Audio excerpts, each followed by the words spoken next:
ভাষায় কথা বলতে চাই, ওই কথাটাই স্মরণ করে দিতে চাই ইসরায়েলের গোষ্ঠীকে।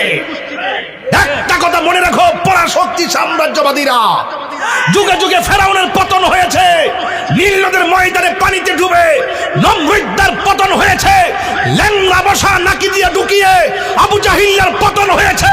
ছোট্ট দুইটা বাচ্চার কাছে ইতিহাস প্রমাণ করে যুগে যুগে বেঈমানদের পতন হয়েছে, নিকৃষ্টভাবে বেঈমানদের পতন হয়েছে, নিকৃষ্টভাবে।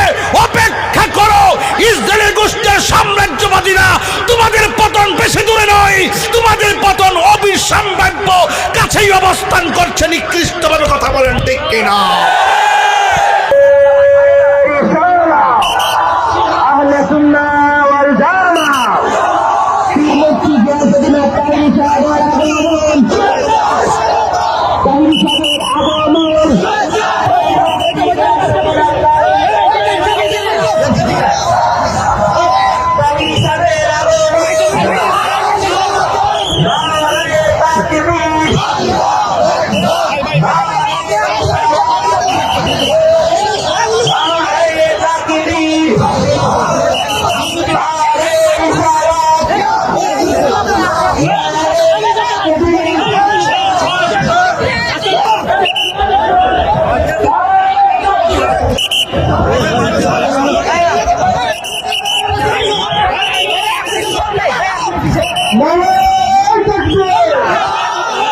ও আল্লাহ, আর যেগুলোতে আমার নবী নির্দেশনা দিয়ে পাঠাইছেন এর নাম হলো সারিয়া।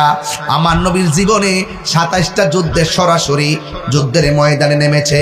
সর্বপ্রথম যুদ্ধ হলো বদরের যুদ্ধ।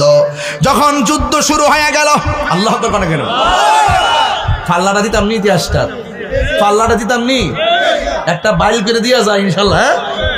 এবার যুদ্ধ কি বন্দনা শুরু, আরো জোরে করে বন্দনা শুরু। আহা, যখন যুদ্ধ শুরু হয়ে গেছে, কাফেররা মুসলমানরা যুদ্ধ শুরু হয়ে গেল। আল্লাহর হাবিব যুদ্ধের ময়দানে কিছুক্ষণ পরে সাহাবায়ে কেরামরা ডাক দিয়া কয়, ও আমার সাহাবীরা রে, ও সাহাবীরা, যুদ্ধ যে শুরু হলো, যুদ্ধের ময়দানে তোমাদের কোনো অসুবিধা আসেনি?